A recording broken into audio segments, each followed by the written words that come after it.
네, 안녕하세요. 평안이셨습니까? 하나님 오늘 또 우리에게 좋은 날을 허락해 주셨습니다.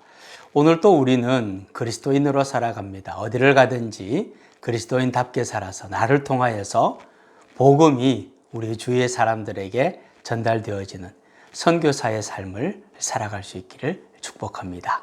오늘은 창세기 41장 1절 말씀입니다. 만 2년 후에 바로가 꿈을 꾼즉 자기가 나일 강가에 서 있는데. 아멘. 요셉이 기대를 걸었던 술 맡은 관원장은 복직을 했지만 결국 복직을 해서 바로왕을 섬기고 자신의 권력을 회복한 것에 취해서 자기에게 도움을 요청했고, 그리고 자기의 꿈을 해석해 주었던 요셉을 까맣게 잊어버리게 됩니다. 그러나 술 맡은 관원장은 요셉을 잊었지만 하나님은 요셉을 잊지 않고 기억하고 계셨습니다. 그리고 하나님은 요셉을 술 맡은 관원장의 꿈을 해석해 주는 사람 정도로 그치게 하시는 것이 아니라 바로 왕의 꿈을 해석하는 자로 세우시게 된다는 겁니다. 이런 상상을 해봅니다. 만약에 술 맡은 관원장이 요셉을 기억하고 요셉을 그 감옥에서 구해 주었다. 한번 생각해 보죠. 그러면 요셉은 어디로 가게 될까요?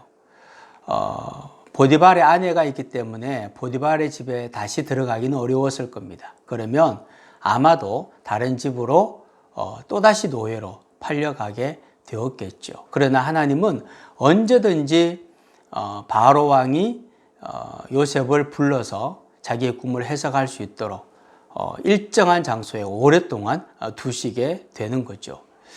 이렇게 보면 애굽의 노예로 요셉이 팔려온 것이나, 그리고 우연치 않게 또 보디발의 집에 들어가게 된 것, 그리고 비록 감옥에 들어왔지만 그곳에서 떡 맡은 관원장, 술 맡은 관원장을 만나게 된 것, 그리고 나중에 바로 왕이 그 꿈을 꾸었을 때 술 맡은 관원장이 자신의 허물을 기억을 하고 요셉을 불러올려서 요셉으로 하여금 그 바로 왕의 꿈을 해석하게 하는 그러한 일들, 그리고 나중에 요셉이 애굽의 총리가 되고, 이런 모든 순간들을 보면 항상 그 모든 순간 속에 하나님께서 함께하고 계셨고 요셉의 모든 길을 형통으로 인도하고 계셨다는 사실을 우리가 알게 됩니다.